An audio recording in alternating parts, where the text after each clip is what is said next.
Hi, my name is Liz Hathway and this is my astrological look at the coming week, and that is the week starting Monday the 20th of May 2019. So we had that great full moon late on Saturday evening, and in my vlog last week I was talking about how Scorpio rules the sex organs, it rules birth, it rules death, it rules the edges of existence in a way, those very profound moments in a life.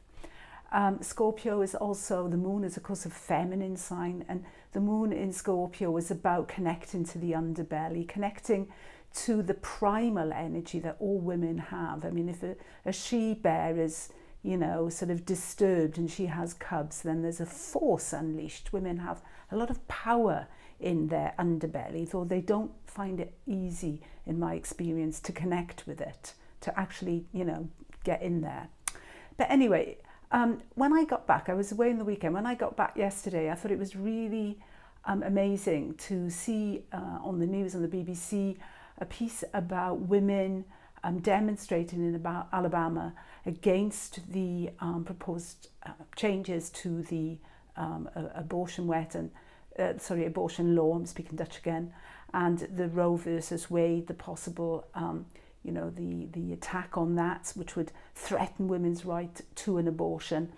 And it was great to see the women out there, because in my vlog on Uranus in Taurus, one of the things I look at there is, you know, that women are going to be on the barricades. They're going to be out there because certain things that we have fought hard for and won, certainly under the Trump administration, are under threat. And you're going to see women rising up to that. And it was really good to see that immediately on the day after that full moon.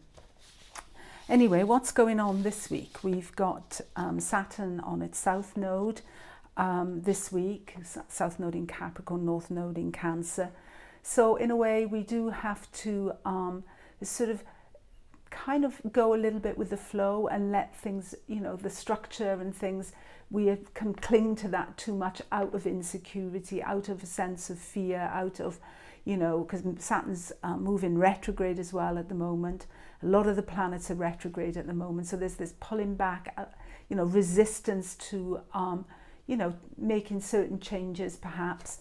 So there's this sort of moment this week where we might need to pause and reflect on things. You know, why are we holding on to that? What is really under threat here? What are we frightened of? You know, what are we holding back? Because it's a week of enormous change. I mean, this week we have Mercury in Cazimi, not once but twice. I find that really, really fascinating. What is Cazimi?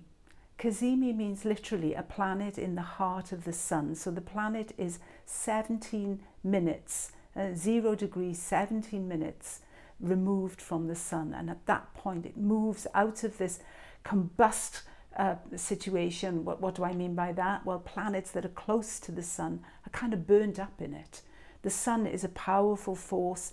It's a ball of fire, in fact, and we know we cannot look into it without being blinded. So planets close to the sun are lost.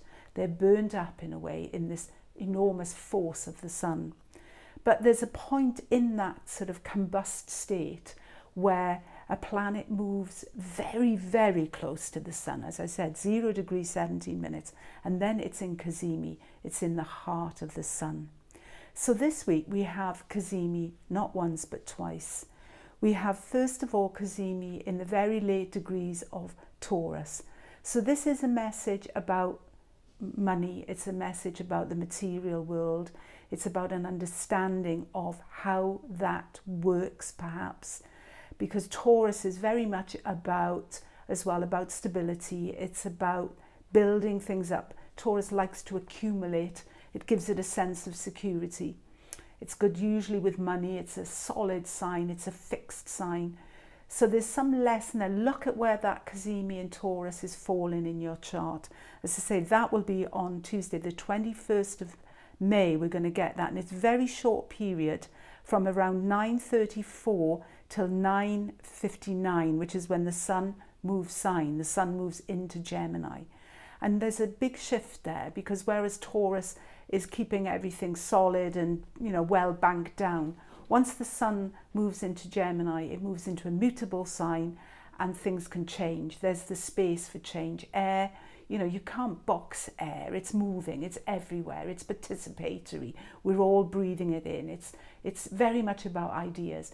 So initially when the sun moves into Gemini, Mercury is still in Taurus, but then we see at 12:52, also on Tuesday, Mercury also enters Gemini and is immediately in Cazimi.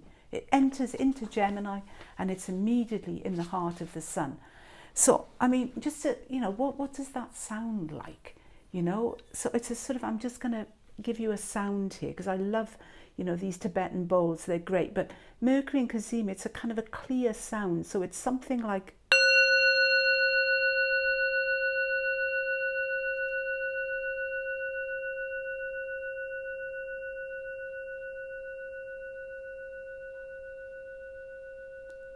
it rings like a bell.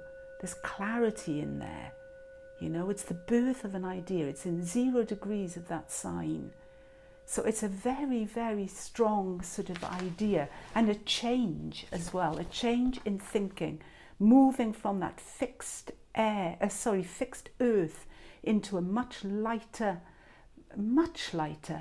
energy, in fact, as the sort of scene shifts from the house to the open air. We move out and into the air.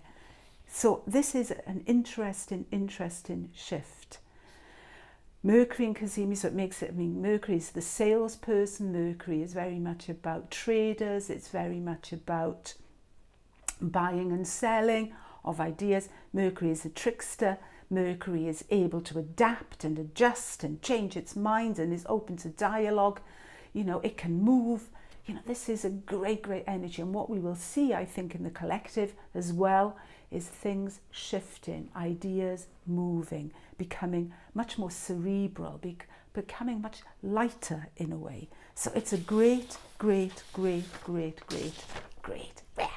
I'm very excited about that.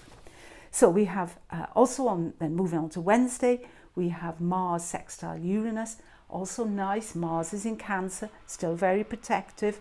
This is from me, this is my family, this is my nest, these are my ideas. You know, there's a certain protectiveness, but Uranus is in Taurus and Uranus is saying to Mars, well, you know, try something else, try thinking outside the box, try something different. And it's kind of encouraging Mars to broaden its scope in a way. You know, we've just had this Cazimi Mercury, come on, let's move on. And then on Thursday, Friday, Saturday, we see the moon in Aquarius. And the moon is a player this whole time that the sun is in Gemini, because there are no planets in air. There are no other planets in air. There'll just be the sun, and for the duration until Mercury moves into Cancer, there'll be just Mercury and the sun in Gemini, except then when the moon is in the air signs, and that will then feed into the sun via the trine. So that's nice that we get that from Thursday the 23rd till Sunday the 26th, we have moon in Aquarius, so we have that flow going on there. So look out this month for the periods when the moon is in the air signs, because that's where we get the trine, and the trine is very much, it speeds things up, you know, it's the same element, so we share a lot in common, and that it can be a common goal, it can be a common plan of action, you know, it's commonality. What we do have with that moon this week, though, is a Moon-Venus square on Friday. Squares are where we get friction, where we get things rubbing up against each other, where we get heat generated, sparks.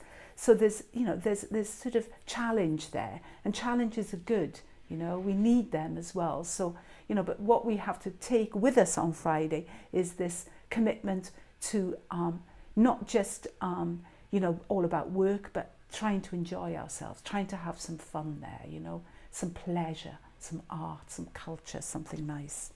Anyway, 2 times Cazimi. Look where that shift is falling in your chart, because it's exceptional. Thank you for listening. Have a great week. Bye.